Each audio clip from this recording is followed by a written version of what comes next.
1963 foi um ano crucial na mensagem. Uma grande parte dos crentes da mensagem surgiram durante ou depois de 1963. Branham afirmou ter aberto os 7 selos do Apocalipse em 1963. Neste mesmo ano, afirmou ter sido visitado por 7 anjos. E pregou também a mensagem O Sinal, que é muito popular entre seus seguidores. A mensagem A Ordem da Igreja também foi pregada em 1963 para os líderes dos cultos. Nunca esqueço quando minha família voltou para Jeffersonville em meados de 1990. Numa conversa casual com um crente da mensagem, citei o profeta. Ele perguntou em tom de brincadeira: isso foi antes ou depois de 63? Alguns crentes da mensagem acreditam que os sermões pregados entre 63 e 65 são inspirados, já que esses sermões pregados antes de 63 possuem menos ênfase, e antes que os sermões fossem renomeados e revendidos em formatos MP3, algumas famílias que eu conhecia só possuíam sermões depois de 62. Ou várias fitas cassetes ocupavam muito espaço, ou as famílias não podiam comprar a coleção inteira. Curiosamente, dos 94 sermões pregados em 63, apenas 36 foram traduzidos para o espanhol, e somente 23 disponíveis em francês. A Voz de Deus dos Estados Unidos tinha o propósito de distribuir esses sermões para todas as pessoas, e teve mais de 34 anos para traduzir todos eles. Sempre me perguntei se tinha centenas de milhões de dólares fluindo, por que todos os sermões não foram traduzidos? Quando Roy Davis alertou a América que a guerra era inevitável, não poderia ter sido mais profético. O líder do clã tinha despertado a raiva do Texas à Flórida e em todos os lugares. Com a sua prisão e impressões digitais, criou novos riscos para quem estava ligado a ele. Davis teve uma longa trilha de atividades criminosas do Texas à Geórgia, do Tennessee ao Kentucky, de Indiana a Arkansas e à Califórnia, e de volta ao Texas, onde começou tudo de novo. Nos documentos secretos do FBI, fica claro que Davis já estava sendo rastreado. E quando John Kennedy foi eleito presidente, tornou Davis um inimigo público do Estado.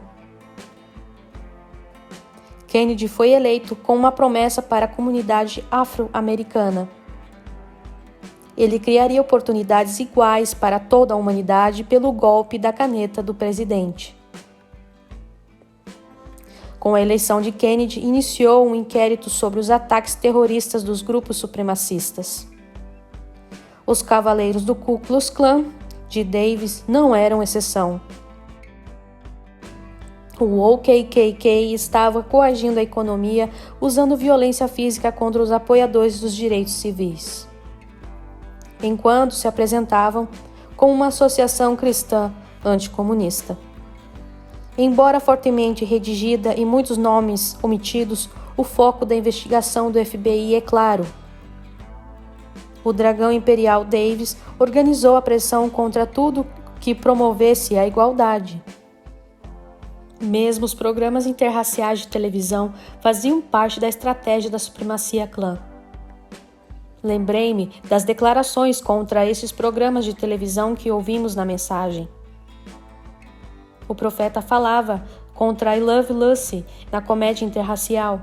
O defensor dos direitos civis Elvis Presley foi retratado em 1960 no filme Flaming Star, que fez uma declaração política sobre mistura de raça e igualdade racial.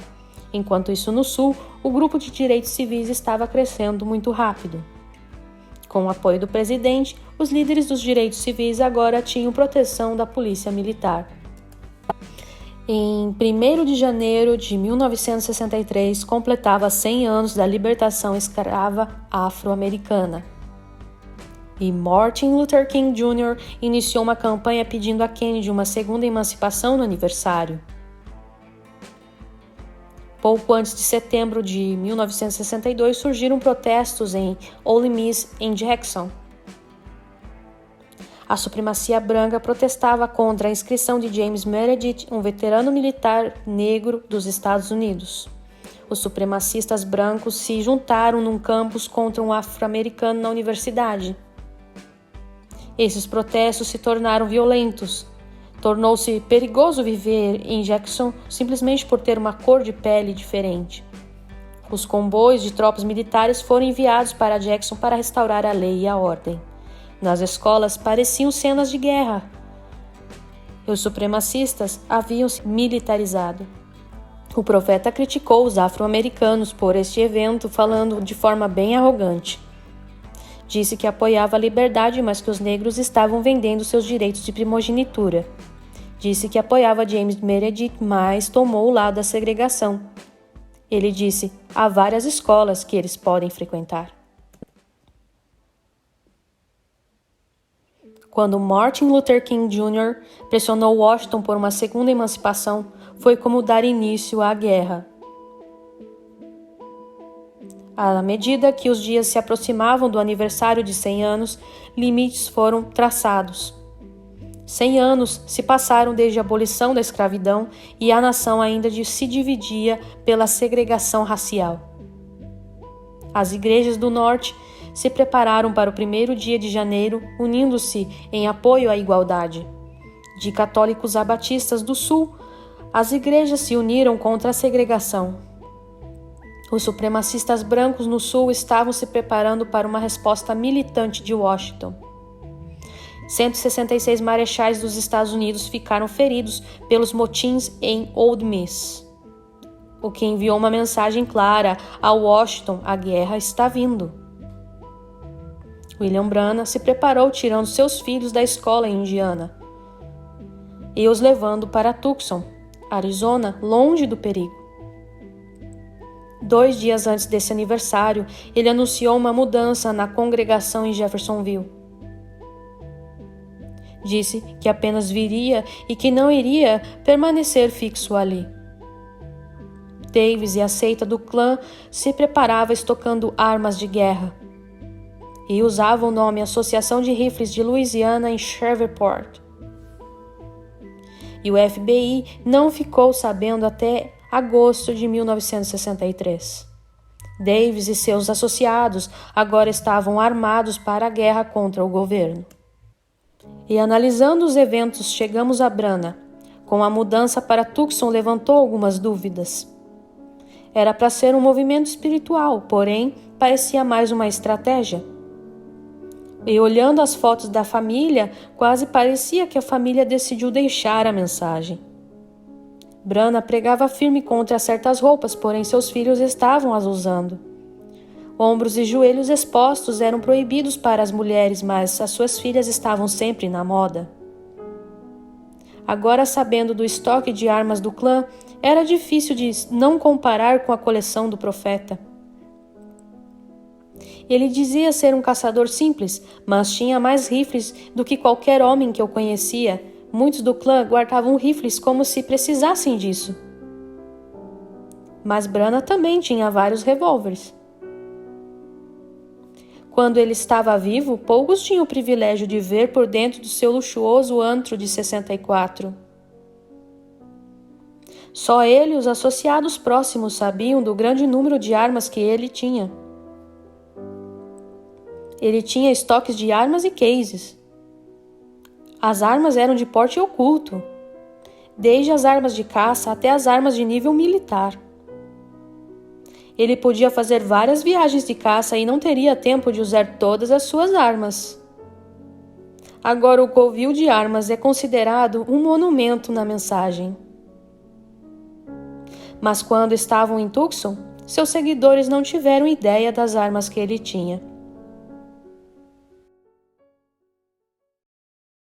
Eu sabia que nunca teria resposta para a pergunta sobre por que o profeta tinha tantas armas. Então, em vez disso, comecei a prestar atenção nas declarações que ele fazia antes do ano novo. Vou para Tucson para estabelecer minha família na escola e depois estarei em viagens. tinha vários sermões em 63, considerando o ano mais importante na história dos direitos civis. A maioria deles estava em Tucson, Phoenix ou Jeffersonville. Mas esses eram apenas os locais, os discursos, o que tivemos acesso aqui. Eles contaram com sua série de reavivamento e cultos de domingo em sua casa e igrejas afiliadas. Se foi viajar como ele alegou, os sermões não estavam disponíveis ou a viagem não foi por fins religiosos. Haviam sermões em Tucson, Phoenix e algumas cidades próximas. Houve sermões em Jeffersonville, em Chicago, para a multidão que ficava na chuva. Com exceção de uma série de reavivamento em Nova York, ele de fato viajou muito.